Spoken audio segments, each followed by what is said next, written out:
Aleluya, para siempre eres la luz. El Señor esté con ustedes. Evangelio de nuestro Señor Jesucristo según San Juan.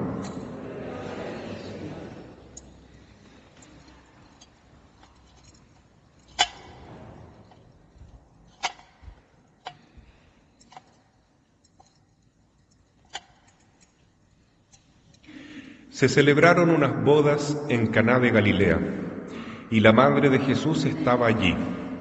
Jesús también fue invitado con sus discípulos, y como faltaba vino, la madre de Jesús le dijo: «No tienen vino». Jesús le respondió: «Mujer, ¿qué tenemos que ver nosotros? Mi hora no ha llegado todavía». Pero su madre dijo a los sirvientes: «Hagan todo lo que él les diga». Había allí 6 tinajas de piedra destinadas a los ritos de purificación de los judíos, que contenían unos 100 litros cada una. Jesús dijo a los sirvientes: «Llenen de agua esas tinajas». Y las llenaron hasta el borde. «Saquen ahora», agregó Jesús, «y lleven al encargado del banquete». Así lo hicieron. El encargado probó el agua, cambiada en vino, y como ignoraba su origen, aunque lo sabían los sirvientes que habían sacado el agua, llamó al esposo y le dijo: «Siempre se sirve primero el buen vino, y cuando todos han bebido bien, se trae el de calidad inferior. Tú, en cambio, has guardado el buen vino hasta este momento». Este fue el primero de los signos de Jesús, y lo hizo en Caná de Galilea. Así manifestó su gloria, y sus discípulos creyeron en él. Palabra del Señor.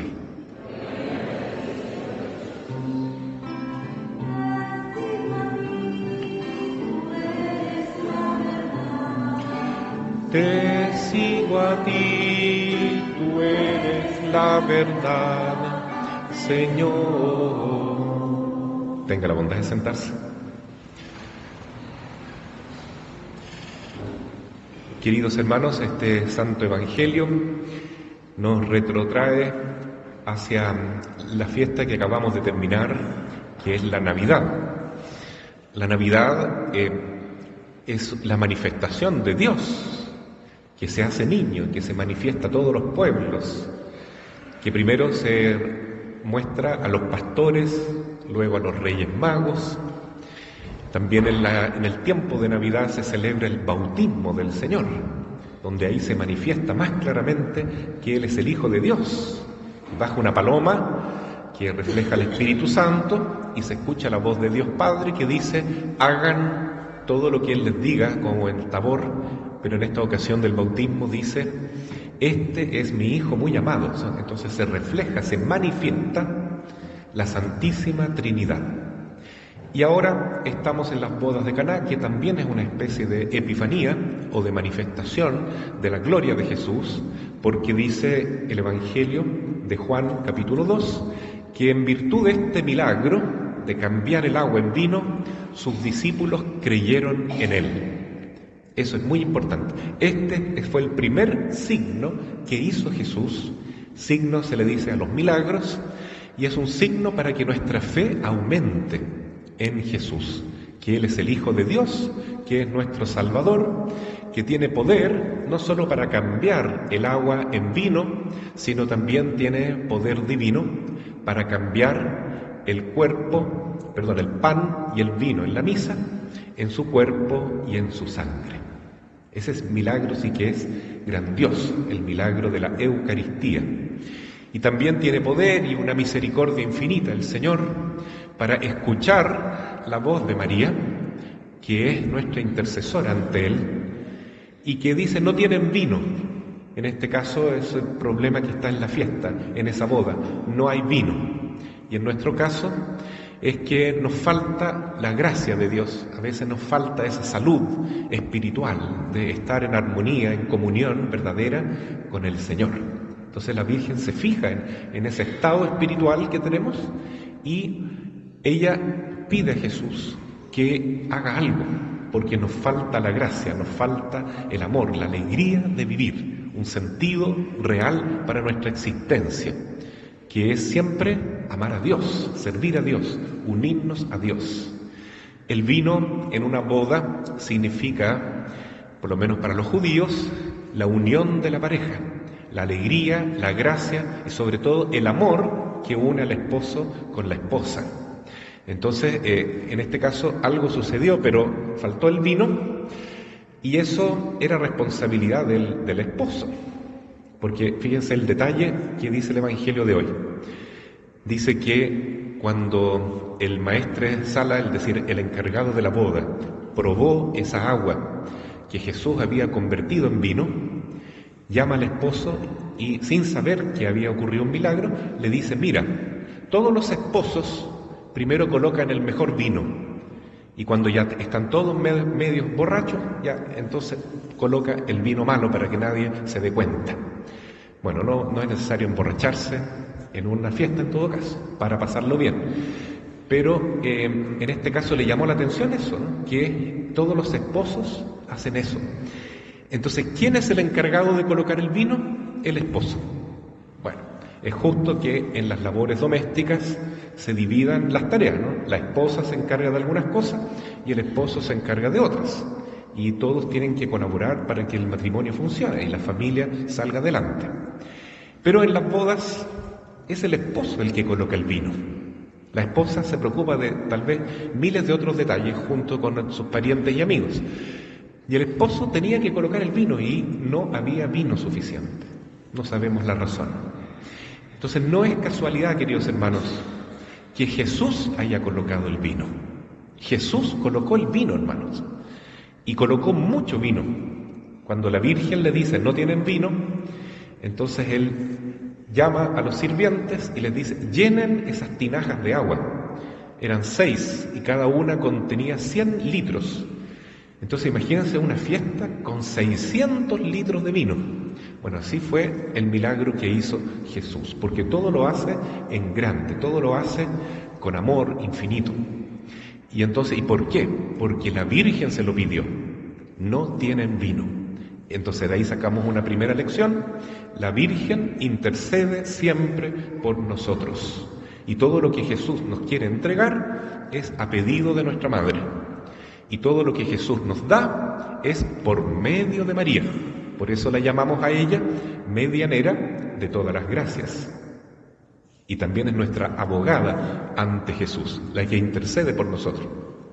Y otra preocupación muy hermosa de nuestra Madre María es que ella quiere trabajar para que la misión de Jesús tenga éxito, porque ella ama a Jesús sobre todas las cosas, ¿no?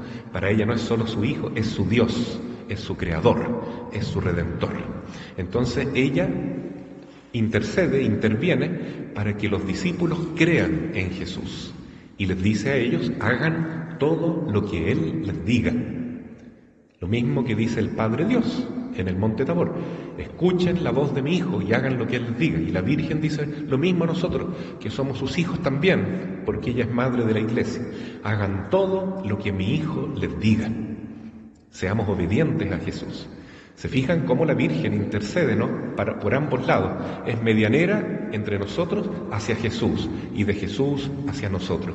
Y ella consigue que la Iglesia pueda tener fe en Jesús. Por eso nosotros nos gloriamos de bendecir a la Virgen en cada Santo Rosario, ¿no? Porque eso es lo que dice la palabra de Dios. Bendita tú eres entre todas las mujeres y bendito es el fruto de tu vientre. Son las palabras que le dijo Isabel a María cuando ella y Jesús obraron el primer milagro de Jesús oculto, ¿no? Porque de las bodas de Caná fue el primer milagro público. El primer milagro privado, que es en el orden de la gracia, es cuando la Virgen saluda a Isabel y el niño que está en su seno, Jesús, santifica al niño que está en el vientre de Isabel. Lo santifica y Juan Bautista salta de gozo porque recibe el Espíritu Santo.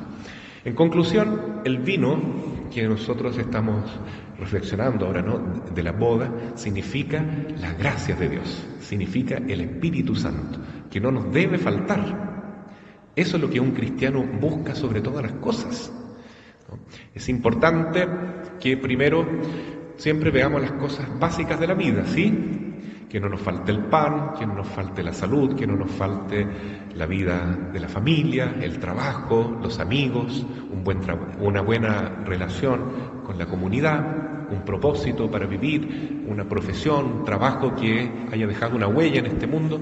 Todo eso es importante, pero lo más valioso, lo más fundamental que debemos encontrar es el camino de unirnos con Dios, es la unión con el Señor. Para eso estamos en este mundo, para unirnos a Dios. Y nada más importa al lado de esta gran meta que tenemos todos los cristianos.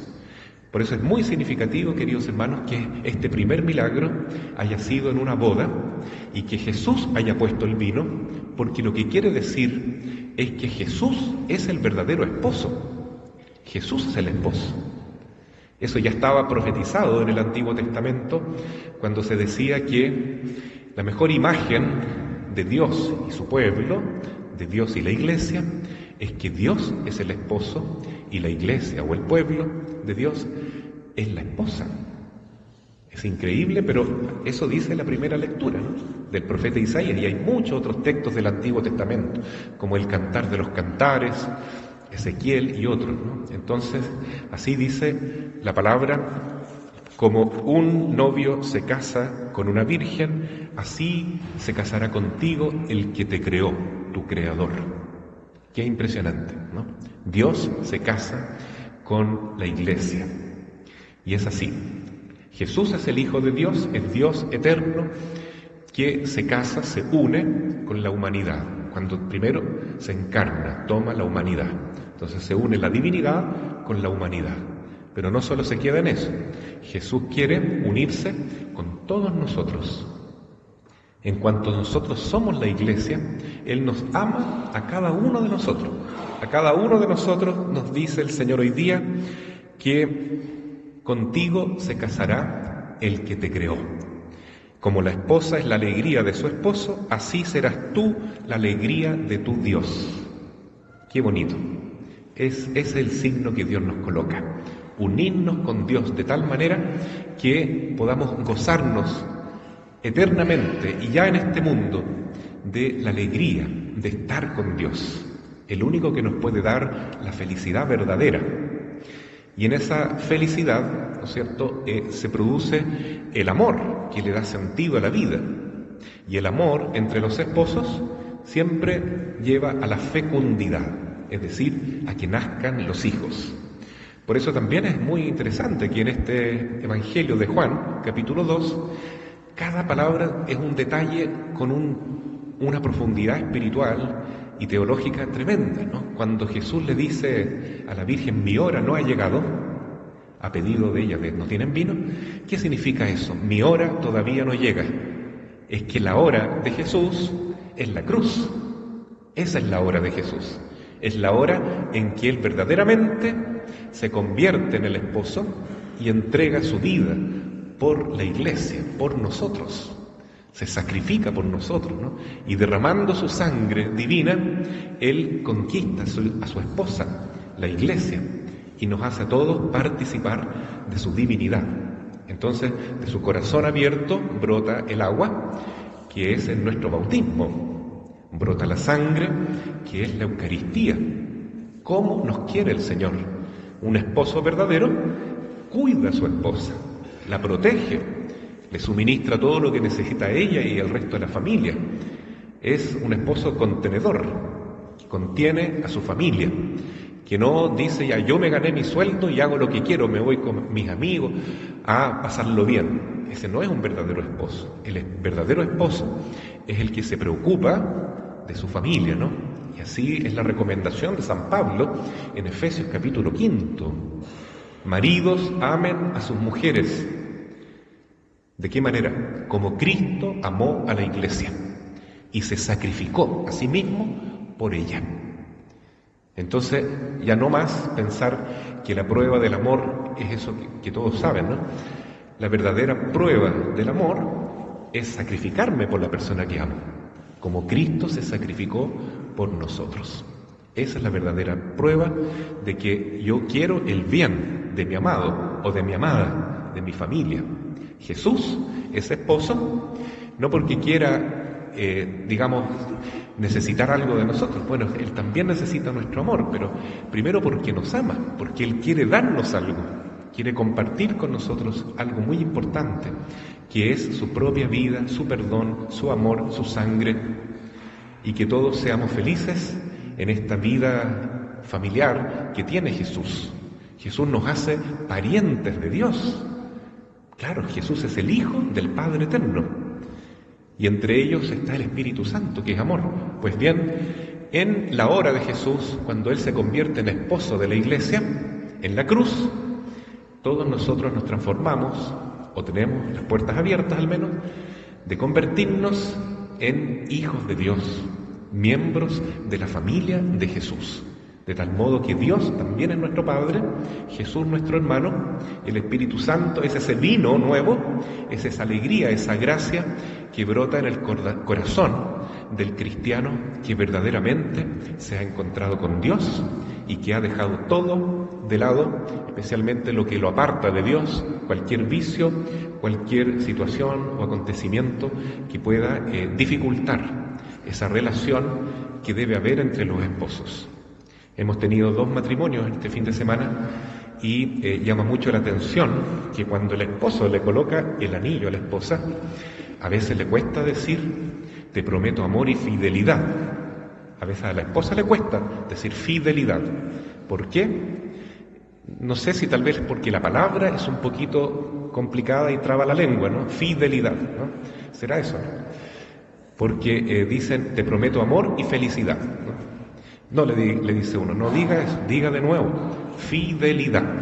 Y hasta que logra decir, ahí se coloca el anillo y se quedan casados. Porque la verdadera prueba del amor es esa, que mi esposo es para mí, mi esposa es para mí, y ya no debo mirar para el lado. Y eso es sacrificado, ¿no? Entonces así se muestra el amor, cuando uno se niega a sí mismo y realmente se entrega de cuerpo y alma a la persona que ama para toda la vida. Y de ese modo también nos unimos con Dios, porque aprendemos a amar, y Dios es amor.